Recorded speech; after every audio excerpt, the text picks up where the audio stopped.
কিন্তু নিকলি এসে পৌঁছে গেছি। এখন আমাদের বোট বাড়ানো হচ্ছে অ্যান্ড কিছুক্ষণের মধ্যে আমরা মিঠামইয়ের উদ্দেশ্যে রওনা হব।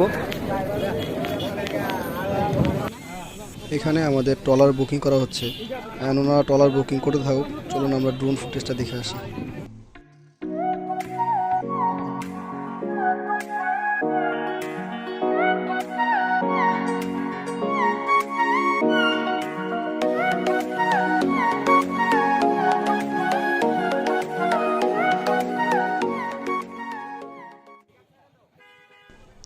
মূলত এখন আমাদের বাইকগুলোকে ট্রলারের উপর ওঠানো হচ্ছে।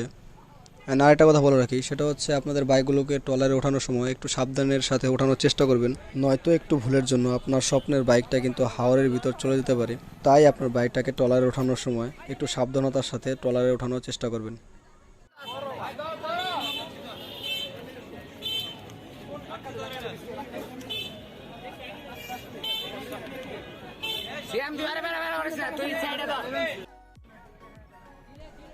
আমাদের সবগুলা বাইকই কিন্তু ট্রলারে ওঠানো শেষ।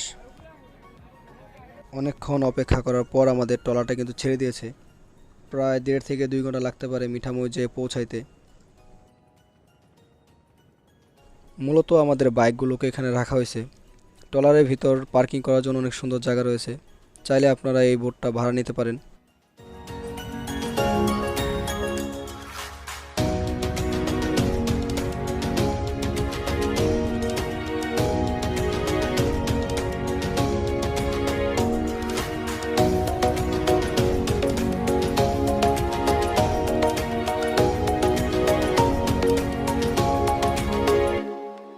আমাদের সাথে সব মেম্বাররা কিন্তু ছবি তোলার জন্য ব্যস্ত আছে, কারণ এখানে এত সুন্দর ভিউ, কেউ ছবি না তুলে থাকতে পারছে না।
প্রায় 1 ঘন্টা 30 মিনিট পর আমরা কিন্তু মিঠামই এসে পৌঁছে গেলাম।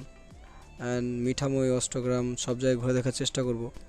অ্যান্ড মিঠামই আর অষ্টগ্রামের যে রোডটা আছে সেই রোডটা কিন্তু আসলে অনেক সুন্দর।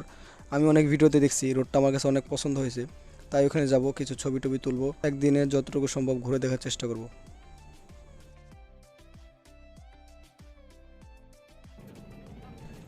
এটাই হচ্ছে সেই মিঠামই। অ্যান্ড আর এটা হচ্ছে আমাদের বোট, এটাতে আমরা আজকে এসেছি।